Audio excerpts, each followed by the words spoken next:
Welcome to Monday with the Mavens! Coming at you live from Emmy's bed. Woo! We're talking about sleep today, so we thought, what better place than my bed? Is that weird? I don't really think it's not weird at all. If you've been around for a while, I don't know, I feel like we have filmed from the bed several times. Yeah, well, it's cozy, and it's kind of like, it's a bit chilly outside today. So, you guys, sleep. Sorry, No, you're good. My hair was stuck to my lips. Sleep is one of the most important foundational things that we can do for our health. It is arguably as important as what we put in our mouth and how we move our body and the words we say to ourselves. Like, sleep is the foundation of our cognitive function, of our recovery, of our metabolism, of our ability to shed fat. Muscle building. Oh. It's sleep. Let's just put it out there that it is just as important. It is like a key component to taking care of yourself and your health is making sure you're sleeping. And it kind of gets left out a lot, and people don't value it as much as I feel like they should. I'm thinking I need to shut that. Okay, go ahead. I'll I'll tell you. How's that? That's better, yeah. Is it? Do I need to do this? It only looked like that on mine. Wow, that's dark, Emmy. Too dark? Yeah. Sorry, guys. Hi! Okay, so we also asked some questions because what we want to do is get into the meat today. Like, not just why sleep is important and what is happening in your body, but what we can do to improve both quality and quantity of sleep.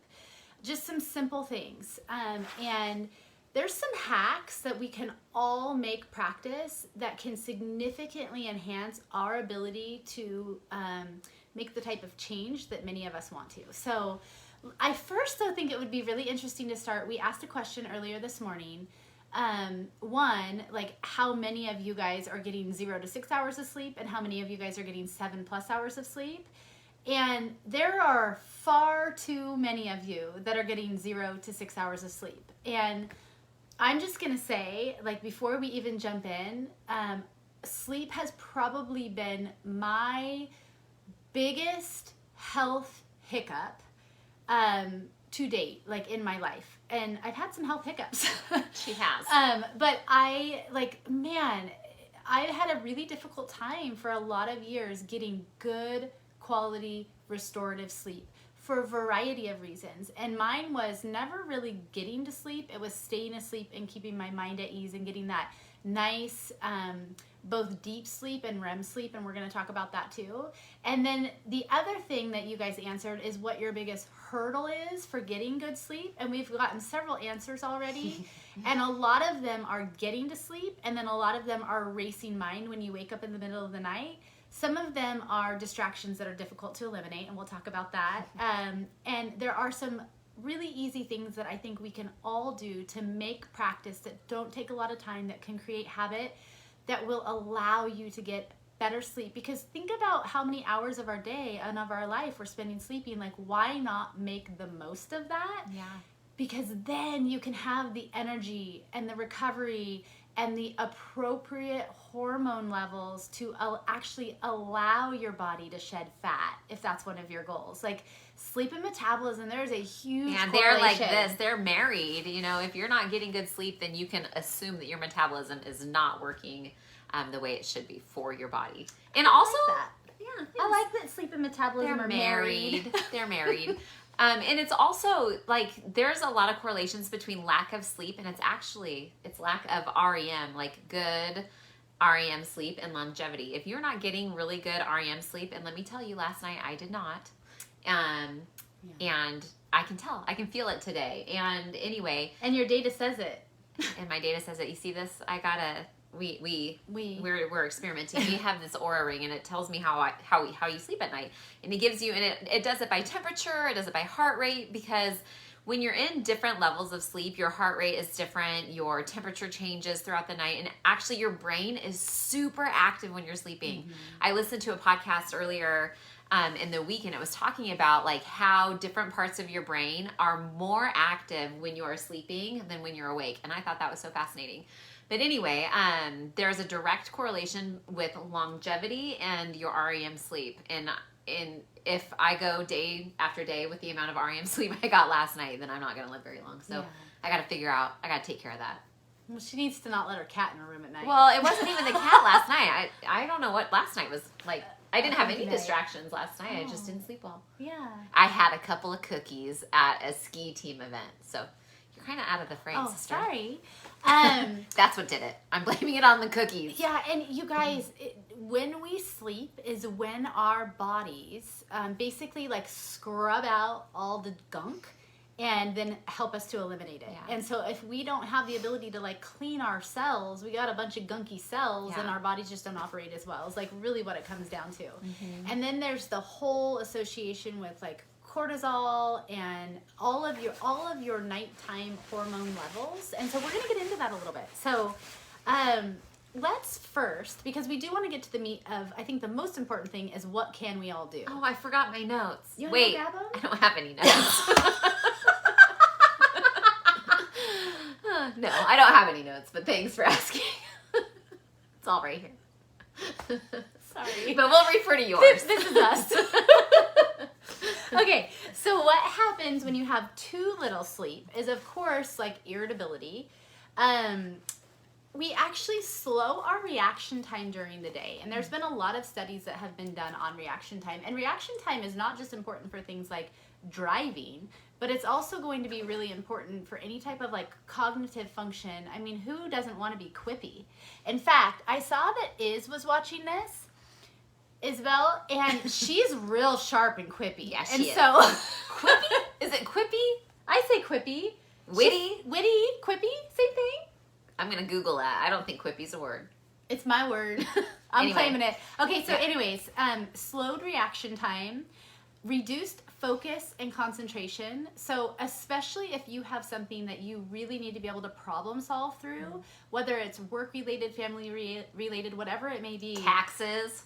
Yeah, like it's that season. And so being able to have that clear, sharp, cognitive focus is incredible in terms of how you're efficiently going to be able to work through your days. Yeah. Memory and focus. So memory is actually something I personally struggle with, short-term memory, I have a good short-term memory, I have a poor long-term memory. And that's something I've really purposefully worked on in terms of how I'm supplementing and some brain exercises I do, because it's a little bit scary, to be honest. Just in terms of what that could lead to. But the biggest thing that I have found since I have improved my sleep, and we're going to talk about some of the ways I've done that and some of the ways that we instruct clients to do that, my memory has improved. And I mean, that is huge. Like, that's huge for people. And then also there's a really significant correlation between poor sleep over time and mental anxiety, mental depression. Illness. I mean, it does come down to mental illness, whether that's anxiety, depression, and then it can turn into like long-term stuff too. So yeah. And when we get adequate sleep, it helps support all of our bodily functions. And so that's going to be, we already talked about like brain processing, memory, cognition in terms of your ability and your kids' ability to function appropriately. Mm-hmm. Like you think about college and exams and cramming and no sleep and like how we set ourselves up for like not being cognitively sharp, and we got to flip that. Like we need to be able to protect our sleep time and have what we call good sleep hygiene. Mm-hmm. And that starts with our kids. Think about what we do for our babies, and we don't maybe do it as much as they get older, but we give them a warm bath, we rub their skin, we talk to them, we soothe them, we have nice, cool, dark sounds, like all those things that put them into a relaxed mode. Like we need to do for ourselves, even if it's in a very limited, efficient manner, because life is life, right? But we need to do those same things for ourselves to get ourselves ready for good sleep. Yep. Tissue repair. Like we are more prone to injury when we are sleep deprived. That could be, because I think a lot of this, when we're sleep deprived, our mortality rate goes through the roof. So we are more likely to die when we are sleep deprived, which could be a lot of different reasons. Yeah. It could be like when we're sleep deprived, you make poor choices when you're driving, you make poor choices when you're I don't know, at the gym. You just like everything like brain wise, cognitively is off. And I know that like, at least for me, when I get poor sleep, I am like, ask Amy, I'm not an emotional person. Like really at all. Unless I get poor sleep and then I'm a wreck. You need some pillows? Maybe, yeah, thanks, bud. I'll tell you guys a little story. We had story time. We had back long ago, before we had kids, we had these Barbados blackbelly sheep. Yeah. And they would escape the barn and they would go out into the forest at our house. And we had this one mama who gave birth to 2 little tiny lambs out in the forest, and we went and got them and we brought them in, and the mama sheep did not want to have anything to do with the babies. And so I stayed up all night long in the bathroom with these babies with like a bottle, like bottle feeding these babies. And the next day I was a disaster, like crying uncontrollably. I couldn't function. It was horrible. And I remember thinking in college, like pulling all-nighters so that I could do well on a test. Like that's just such backwards thinking. So anyway, I think you said it. We need to like flip the script and, you know, we need to value our sleep way more than we do, especially for our young people. Like I've got 2 teenagers who I don't know what time they go to bed at night. And maybe I should find out. Well, and you know, for a lot of years, it's about the grind, right? So for me, it was. And so it's like, there's never enough time in the day to get all the things done. And you go until the second you hit the bed, you wake up, you go. And then when you want to get more done, like what sacrifice? Sleep. Well, I find if I prioritize my sleep, and it's not always possible, I mean, life happens, but if I really try to create that routine, and we're going to get into that, for a consistent bedtime, a somewhat consistent wake up time, and doing small things leading up to my sleep window, that I am so much more efficient, and I can get those things done in a more efficient manner with more concentrated energy and cognition during the day. And the other big thing with sleep, and especially right now with, you know, so many bugs going around and so many things, sleep has a profound impact on your immune system. Yeah. And it affects our entire body. So we're talking about our digestion, we're talking about our brain, we're talking about our hormones, we're talking about our immune system, all of it. And so if we can start with a good foundation of sleep and then work from there, and it's really the basics. It's sleep, it's nutrition, it's moving your body, it's getting good sunshine, it's living with gratitude and joy. Like, yeah, it's pretty simple. It's actually pretty simple. It's too bad we complicate it so much. Yeah, and so let's talk about sleep and metabolism before we jump into the how-tos. I'm going to give us a little bit of background. So one thing that we need to consider when we're talking about sleep and metabolism is sleep and cortisol. And so we've talked about it a lot on here. Sorry if we're a little bit of a broken record, but cortisol is a stress hormone in our bodies, right? It's like adrenaline and cortisol. They both kind of work hand in hand together. But cortisol, when you go to bed at night, should be very, very low. Like you should be able to go to bed and you're not stressed out because your cortisol levels are nice and low. When you wake up in the morning, your cortisol levels should be at their peak. And it'll look different for every person. Like obviously when you first wake up, if you're waking up to an alarm, you may be a little bit groggy or whatever. But by the time you get up and out of bed and you start moving, your cortisol should be pretty high. And then it should start decreasing throughout the day so that then by the end of the day, you're ready to go to sleep again. And there's this, it's a chemical, maybe a hormone, I'm not totally clear on what it is, and maybe you'll know. And it's leptin? No, it starts with an A and ends with a something. I'll think of it, and then... well, leptin and ghrelin are 2 of the hormones that are... No, not those. It's like I'll tell you what it does. It builds up... No, it ends with a something scene. Anyway, it builds up in our body throughout the day, and that is actually what causes us to be tired. And so, like, if you drink caffeine, it's actually a blocker of whatever this thing is that I can't remember the name of it. So caffeine blocks it. It continues to build up in our systems throughout the day. The caffeine will block it, but then eventually when you metabolize the caffeine, you'll still have an abundance of whatever it is, adrenalinazine. That's not That's actually not what it is. That's not what it is. Anyway, I'll think of what it is. Maybe I'll go Google it. Adrenalinazine is new. That's my word. Anyway, whatever this thing is called, I can't remember. It builds up. Megan, you're on here. I bet you know the name of that. Yeah. Anyway, if you want to put it in the comments, Megan, that'd be sweet. So a lot of people talk about like having caffeine, and then when your caffeine wears off, you have this crash. Well, often you have the crash because you still continue to build up this, whatever it's called in your body, because eventually you need that to trigger your mind to go to sleep. Yeah. So anyways, we want to keep our cortisol levels high in the morning, low at night. Same with if you, and we'll get into this later, if you have caffeine, you'll want to end that, between 6 to 8 hours before you go to bed, so that your body can have a natural buildup of that hormone, chemical, whatever it is. I can't remember what it's called. Mm-hmm. But all of that plays a role in metabolism and how your body and your metabolism helps you sleep, and how sleep helps your metabolism. And it's really interesting, when you are sleep deprived, it can actually alter your body's ability to metabolize your glucose, so the glucose in your body. And so then that's going to have an effect on your like metabolism-oriented hormones, and those are going to be things like leptin and ghrelin, and it can actually, it depends on the situation. But in essence, what it can do is if your cortisol is spiking in the middle of the night, that can do a couple of things. One, that's when you'll often wake up in the middle of the night with that racing brain, and it's really hard at that juncture to quiet the brain to go back to sleep. And then two, when we have too much cortisol in and of itself. My goodness, we're struggling today. A little bit. I didn't get very much REM sleep last night. I know. Well, we'll get into that. When you have too much cortisol and at the wrong times, that also is going to be a catalyst to fat storage, or it can be a catalyst to fat storage. And that doesn't necessarily have to do with your calories in, calories out. Like, there's a lot of things that are at play there.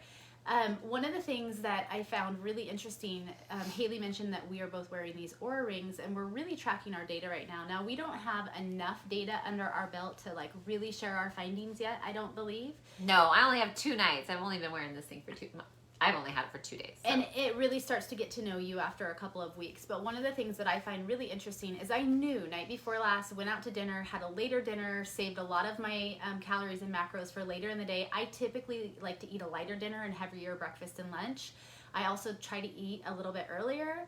And I knew, like, I just didn't feel as good going to bed. And so I thought, gosh, this might have an effect on my sleep. Now, it might have been a self-fulfilling prophecy because I thought that going to bed. However, my data actually showed that I was a poor metabolizer throughout the night. Whereas the night before, I had that kind of, like, perfect curve of my heart rate, like, slowly dipping and slowly rising. And my temperature ranges were just right.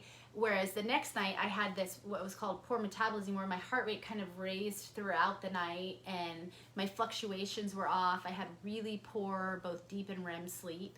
And that's where our body is restoring. And I just didn't feel as good waking up the next morning. And so you can see a direct correlation with a lot of the things that we often do right before bed, which is sometimes have food and drink too late, close to bed, sometimes having too much blue light exposure before bed, so it's stimulating our brain, going to bed in a worried state, not having a plan for the next day, having your temperature off in your room, all of those things. So now that we've talked about why sleep is so important and the negative effects of too little sleep and the benefits of adequate sleep, let's talk about some sleep hacks we can all do to improve both quality and quantity. I think we first start with quality, and they go hand in hand. They do. Yeah. Because I think that you can't really have quality sleep without quantity sleep. I mean, you could probably take a pretty good nap and for like a short period of time and get decent sleep that way, but like you don't want to live your life like napping. In fact, there's a group of people, there's a study. It's what's the guy, he does the podcast, the something project? Oh, the Huberman Lab? Huberman. So it's the Uberman Project, I think is what it's called. Not to be confused with Huberman, but it's Uberman. Oh, got it. And it's where these people basically sleep like babies. We say sleep like a baby, which is probably not like if you're sleeping like a baby, you're probably getting poor sleep because they sleep in chunks. Anyway, they did a whole study of these people, and they would sleep in 90-minute chunks, and they were studying like whether or not that was an efficient way to sleep, and it's not an efficient way to sleep. So if you're relying on naps to kind of get you through the sleep hump, you might reconsider a little bit. So a couple sleep hacks that you can do, and some things that I can often look back and be like, man, this is where I went wrong. And I can look back last night, we had a banquet for ski team for my kids, And I ended my night of eating with 2 chocolate chip cookies. Man, they were good. And was it worth it? Yes. Even now, even though I slept poorly, I think because of it, it was still worth it to me because I love that she asks herself that question. She always does. Like, will my tomorrow self feel like this is worth it? And if the answer is yes, like, okay. Yeah. Did I know I was gonna fit them in? Did I know I was gonna have a crappy night's sleep? No. Did I know I was gonna feel like garbage in the gym this morning? Yes. I knew that, and it was still worth it to me. And so anyway, I think that choosing what you're going to eat and how late you're going to eat it will, have a direct effect on your sleep. If you tend to eat earlier in the day, you're more likely to sleep better at night because there's less digestion happening while you are sleeping, and your body is better able to go into that fasted state a little bit sooner. And that's really important for metabolism and also for good restorative sleep. So that's one thing. Eat earlier. And I find, my grandma she's 98 years old, and she eats dinner at like 3:30, 4 p.m. In a perfect world, I would eat dinner at 5 o'clock. Yeah, I love that. Yeah, in a perfect world. Yeah, life is not perfect, and families are really busy, and so it doesn't often happen. But if you can eat earlier, great. Also, if you can reduce and or eliminate caffeine and alcohol. Alcohol has a profound effect on our sleep. If you can reduce or eliminate those several hours before you go to bed, then that is ideal. It's easier to eliminate caffeine earlier in the day. I don't know, maybe you want to drink your glass of wine in the morning. I don't know. Maybe not. I don't know. But alcohol has a profound effect on sleep. So if you can limit your alcohol intake, that will help you sleep better also. And honestly, metabolism. And yes, like we absolutely know, like we want people to enjoy a drink here and there if you would like to. And a large majority of our clients still have their drink when they like to, especially like in a social environment, and they will track it. However, like if somebody asks us, and we're going to be honest, like eliminating alcohol can have a profound effect on your health if you are in a window to do that, or if you're willing. If you're not, just make it work for you and track it within your macros. One thing I do want to say, and I definitely want to keep going down the realm of sleep hacks, and we'll wrap it all up with a pretty little bow, I promise. I'll try, at least. You always do. Oh, thanks, bud. Yeah. But one thing I do want to mention is not everybody requires the same amount of sleep. And there are a lot of different ways to like figure that out, but on average, most humans, on average, and there are definitely like variables, need roughly 7 to 9 hours of sleep per night. They often go with 8 because that's the average of the average. Sorry. The average of the average. The average of the average. But there are some people that have the ability to get into a very deep sleep pattern very quickly and get restorative sleep in a shorter window. I, by nature, sleep much less than my husband. My husband requires more sleep than I do, and we just know that. Like, he needs more sleep to be at his best. And I probably need more sleep than I get, but I have worked on both my quality and my quantity, and I can feel good and wake up feeling alert and restored and all the things that we all probably strive for, I hope. So Haley talked about food timing. And you also talked about caffeine and alcohol. Yeah, and so if we are going through our day and we're looking ahead at having good sleep hygiene, like Haley said, stop eating if you can 2 to 3 hours before you go to bed. That's going to allow your digestion to start and to not have that heaviness in your belly, so to speak, prior to going to bed. Also, if you can walk, not necessarily any type of stimulating exercise. I know I can't exercise hard late in the day or it does keep me up. But if you can walk after your last meal, that can also have a profound effect on your ability to get to sleep and to stay asleep. Also, we had some people respond that they have to get up at night to go to the bathroom, and that's what disturbs their sleep. I occasionally will have to. I really try to get all of my liquid, all of my water in several hours before I go to bed.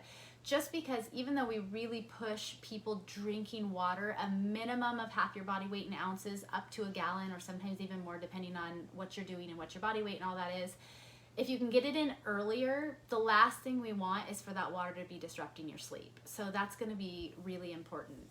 And then setting yourself up, if you can turn any type of blue light stimulation off for the couple hours before you go to bed, and or at minimum wear blue light blocking glasses.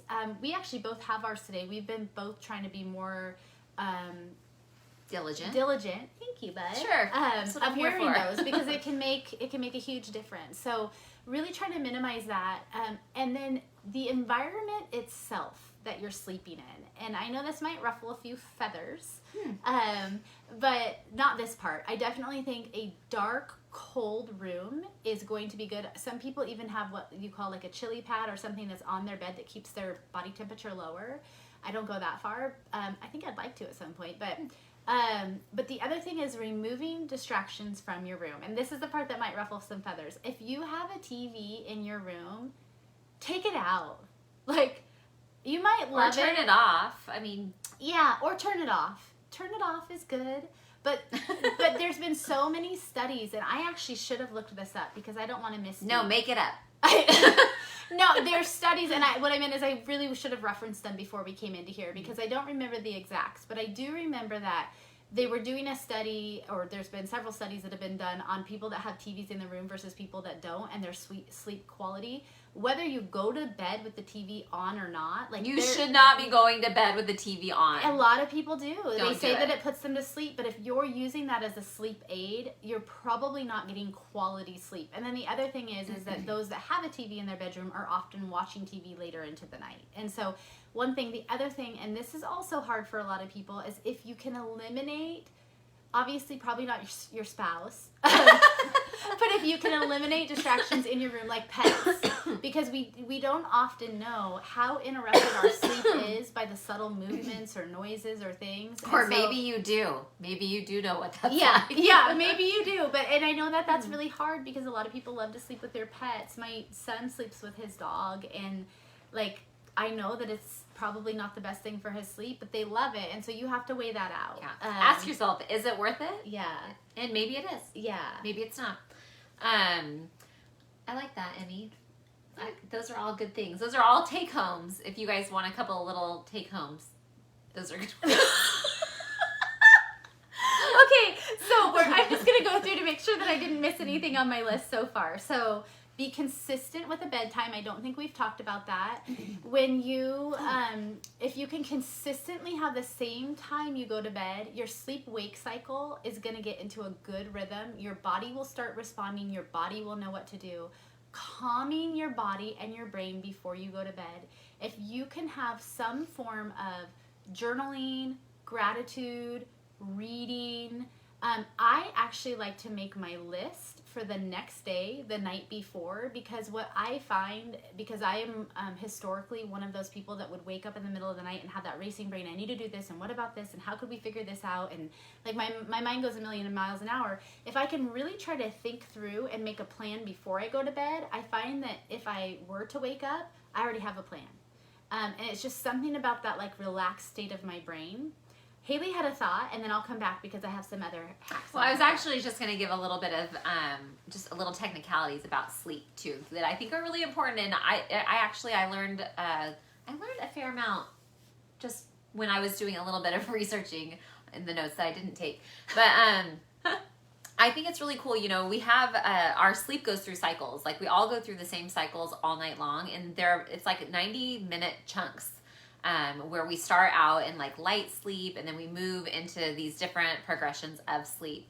And it happens in like 90-minute chunks. And I think it's really important because if you are waking up and getting up and going to the bathroom or whatever, if you can get up and go to the bathroom and come back and fall right back to sleep, you're not disrupting your sleep too much unless it's happening multiple times in the night.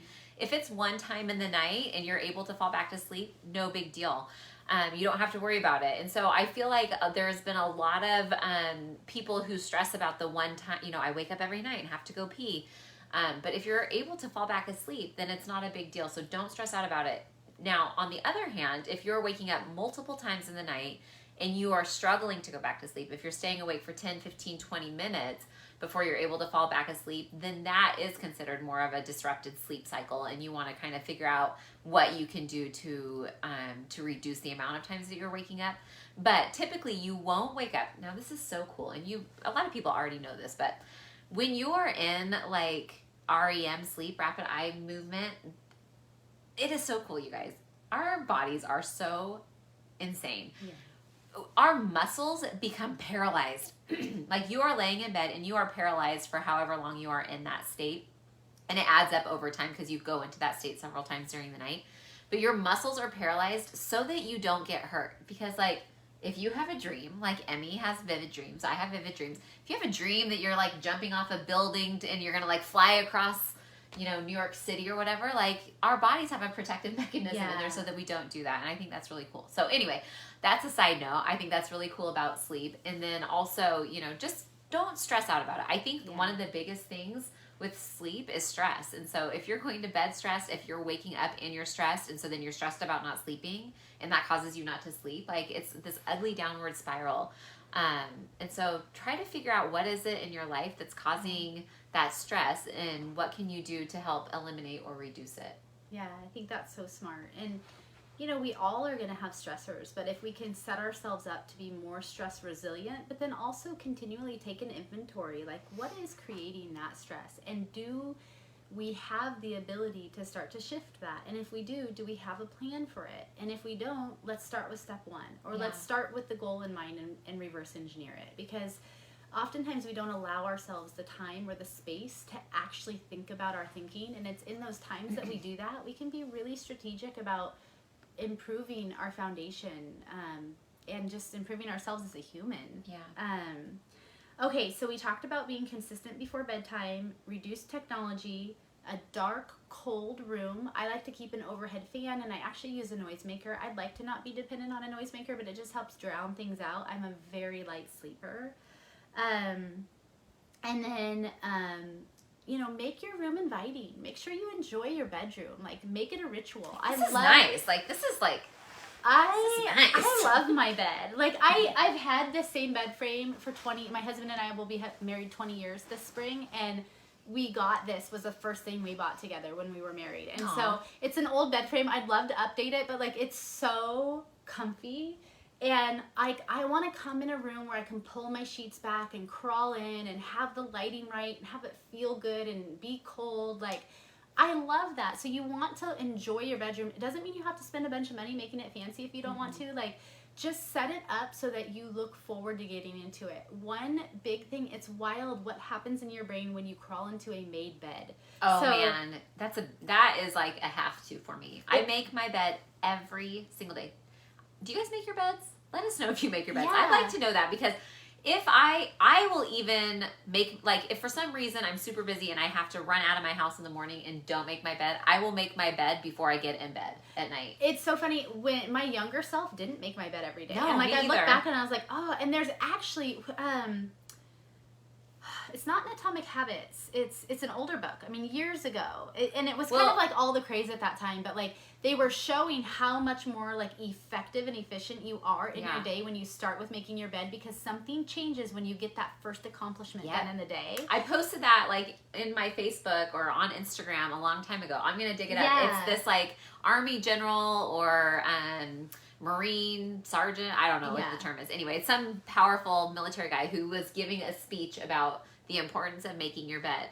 And that's not what did it for me, but that I've showed it to my kids who don't make their bed, and I'm like, maybe someday they'll make their bed. So if you're not, and you can take like 2 minutes, it can make a difference in the psychology of crawling into your bed at night. Like, it's so interesting. And so simple but powerful. It is. Okay, not drinking any food or drink if possible the couple hours or not leading up. drinking any drink or eating. I guess you would drink your food. You can. I guess you can. Yeah. And if you can get some form of like low intensity steady state movement in after your last meal, if you can, and even just like even the act of going on a little walk as a family or whatever it may be, it doesn't have to be anything big, but it can make a huge difference in the quality of your sleep. Yep. Exercising earlier in the day, if you're a night exerciser and you struggle with sleep, maybe reevaluate that. Some people can get away with it. I can't. No. Too many endorphins.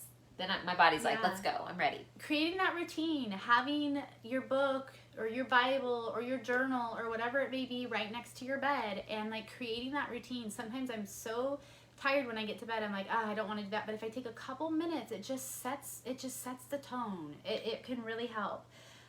Like Haley said, limiting afternoon caffeine, limiting alcohol, and then if now you've done all these things and you're in bed and you have that racing mind, there are just a couple of tools that I've found really helpful. This is something I've worked with my oldest son too, and we've talked about a few of these things on here before, but if you don't understand how to use your breath can be really powerful for what's actually happening in your body and your brain and relaxing it.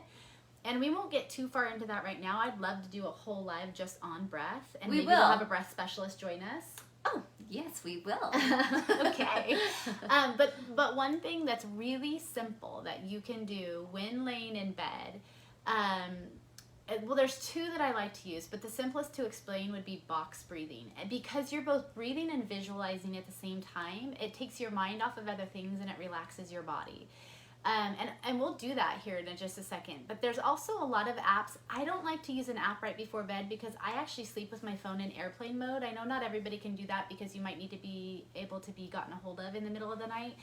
I have this thing where I think that Wi-Fi interrupts my sleep. So, like, I turn She has a lot of things that interrupt her sleep. That is how crazy I've become about my sleep because I struggled with it for so long, and I get pretty good sleep now that, like, I just do all the things. So, like, I unplug the wireless in our house. I put our phones on airplane mode. You unplug the wireless? Wow, Tia, are you proud of her? I know, huh? We have a friend, Tia, who unplugs her toaster and all of the That's things for fire safety, before she goes to work. Yeah. But anyways, so there are a lot of apps that can do just like a 5, 10, 15 minute like guided relaxation before bed that a lot of people really like. I don't use the apps because then when I'm done with it, I have to turn my phone on airplane mode. I guess I could download one. But anyways, so breathing, just a simple act. Let's just do box breathing. There's another one that I really like too. That's like a 7-4-8, but that's a little bit harder to remember. So box breathing, you are visualizing your breath going around a box, and you're doing it in 5-second increments. So you're doing a 5 count in, a 5 count hold, a 5 count release, a 5 count in, or if you don't want the hold, you can do a 5 count in, a 5 count out, a 5 count in, a 5 count out, and you keep going around the box. You know the old adage of, old adage, is that right? Yeah, that is right. The old adage, it sounded funny, the old adage of people counting sheep. Well, the reason they were doing that is because they were visualizing something, but they weren't doing the breath work with it. Yeah. And so it's really amazing. They've done a lot of studies where they actually are monitoring the brain during deep breathing sessions and what it does from a relaxation standpoint. So humor me, and let's just do a couple sessions of box breathing. So I'll count it, and Haley will do it. I'll breathe it. Okay. And you really, like, just small tip, if you don't know the difference between belly breathing and chest breathing. Oh, no. You got a phone call. Oh, okay. Boy, it's going to keep, no. Okay. Then I would really, and we won't spend a lot of time on that, but really training your body to be able to get your belly, get your breath into expanding your belly before you're expanding your chest. And once again, we could do a whole thing on this, but we're gonna go ahead and get started. So you really want to try to expand your belly and then expand your chest. So we're going to do, if you can do this with us, I don't know where you're at right now, but take a minute and just see how you feel after this. So we're going to start with a 5 count in. I put my hand on my belly so that I know that that's where I'm breathing from. And typically you're going to want to lay on your back when you're doing this. So, and 1, 2, 3, 4, 5, exhale, 2, 3, 4, 5, inhale, 2, 3, 4, 5, exhale, 2, 3, 4, 5, inhale, 2, 3, 4, 5, exhale, 2, 3, 4, 5, inhale. Okay, you get the idea. Yeah. So she couldn't stand it. And so if you did that, I hope that you just check in with yourself right now and like, do you feel a sense of calmness? Because breath has that power. Yeah. The other thing that can really help is just going from the top of your head down to your toes, and you do basically tension release. And so, and this is something that really helps my oldest son who has some sensory things, that like act of tensing and then releasing can really help in relaxing the body. And so I'll start with my eyelids and I'll like tense my eyelids. Sorry.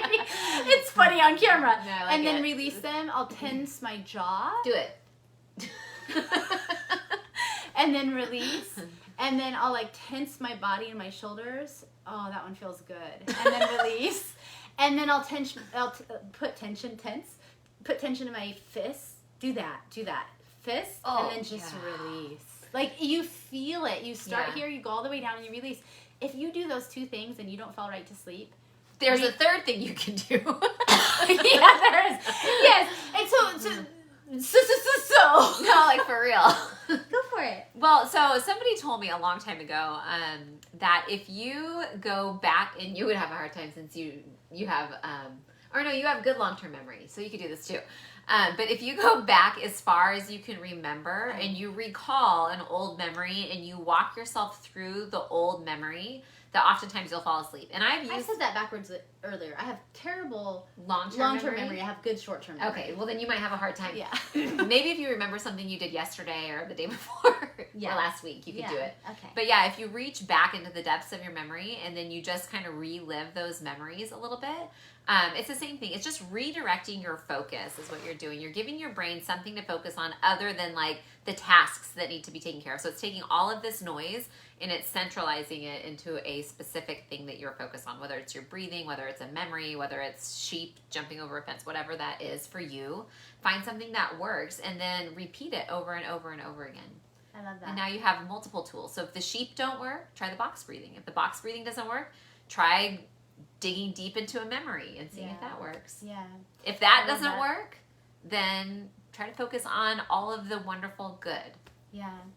And then if you've done all those things, like because we're always going to want to take the most natural, inexpensive like route possible. And so if you have really set yourself up for good sleep hygiene and you're still struggling, at that point you might want to consider something like a supplement.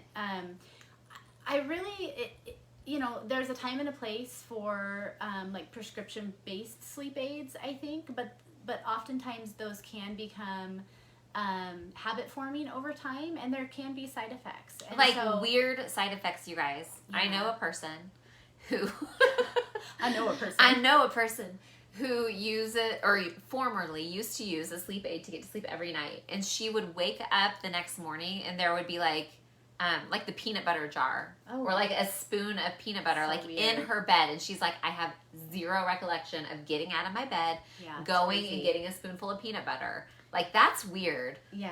Like, you don't want to be doing that. No, you don't. And like, we didn't want, because we have Super Sleep, which is a supplement that we have, it's a labor of love, and we didn't want to lead with that by any means. And there are some other really wonderful sleep natural supplements out there. But what we love about this is we couldn't find anything that had all of the things that we wanted it to, that helped both with getting to sleep, staying asleep, not having the hangover effect, while simultaneously working with our nighttime cortisol levels. We wanted all of that, and I used to buy so many of these ingredients individually, and it was really expensive. So to be able to formulate it into one thing.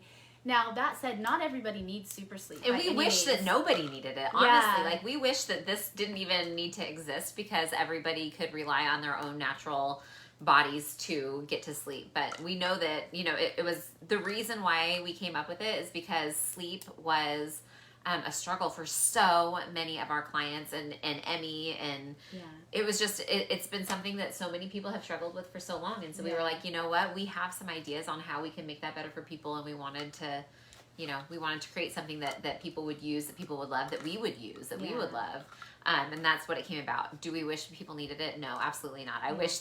I hope if you're listening to this that you don't need it, but if you do, it's real good. I'm obsessed, and a lot of people that take it, like, because I think what I love, and I've never taken a prescription-based sleep aid, but I've tried all the things, CBD, melatonin, all of the things. First and foremost, I do all of the things that we've talked about, and those have helped my sleep, but I still wasn't getting like the deep restorative sleep that I wanted, and a lot of that had to do with my nighttime cortisol levels, because I am like, I'm constantly thinking, and my brain's going 1,000 miles an hour, and like all of the things. And so I think what I really appreciate, and we're not here to just sell a supplement, but we do want to say, like, if you've done all those things and you're still not sleeping, like, find a solution that works for you. And this is one of many, but in our opinion, it is. What's lovely is that it's all natural. There's no fillers. It's manufactured in the USA. It's GMP certified. It checks all the boxes. Non-GMO. It's all good. Yeah, and you know, we could make some other suggestions too if there's maybe any ingredient in here that for any reason you wouldn't want to utilize. It's very safe. But what this does is it helps with getting to sleep, and then it helps with staying asleep. But you wake up feeling energized. You don't have that hangover effect in the morning. And part of what it does is it helps regulate your nighttime cortisol levels so that they're not spiking at night, and you're not then having that abnormal hormone cascade. And then it helps them wake with them peaked in the morning, which is what you want. So you do wake up feeling energized. And so, you know, just to give you a quick overview, like, it has like the kitchen sink in it.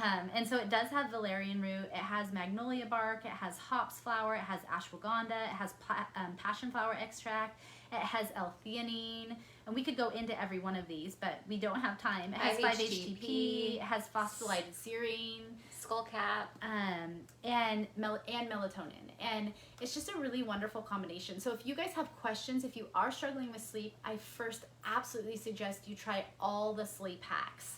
If you still struggle with sleep, this could be a really good option for you.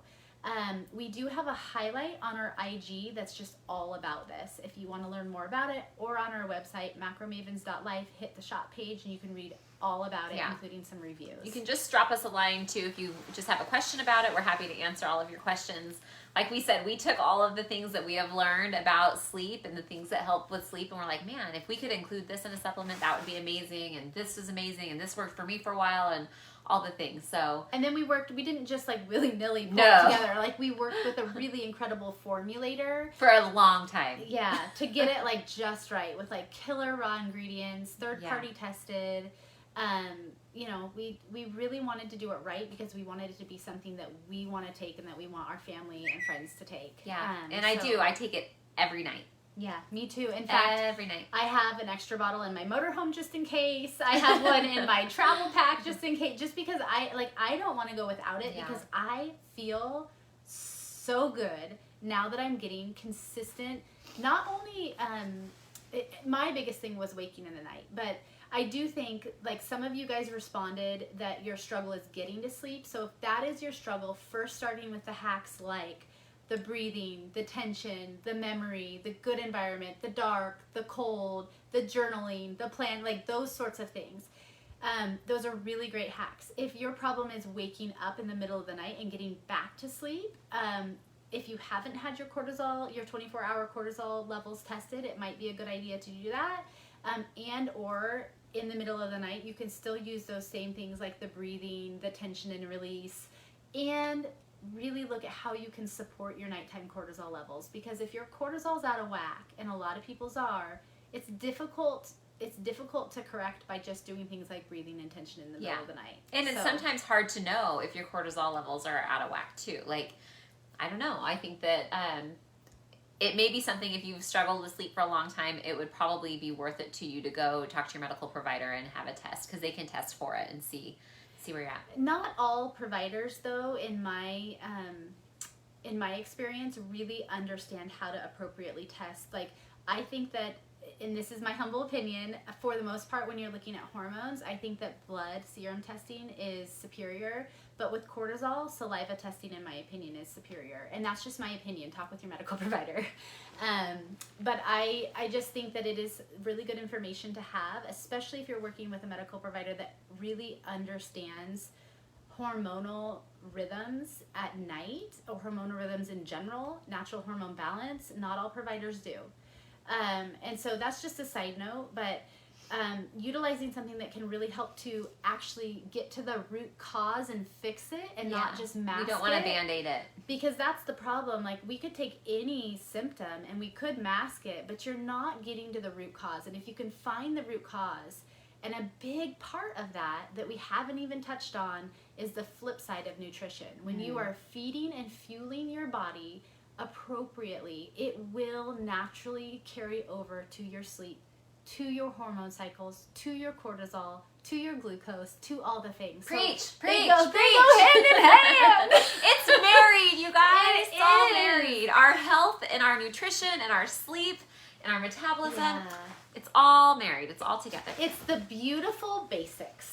Oh, yeah. It is. I mean, it is the beautiful basics. And so waking up and trying to get some sunshine on you if you can, getting your water in throughout the day, Moving knowing your body. how to fuel your body Yeah. with good food, preferably non-inflammatory, but working with a coach. Like, if you want to fast forward your progress, find somebody that can hold you accountable and basically write your program so that you can follow it and learn what your body needs along the way. And then you're set free. Yep. So do that.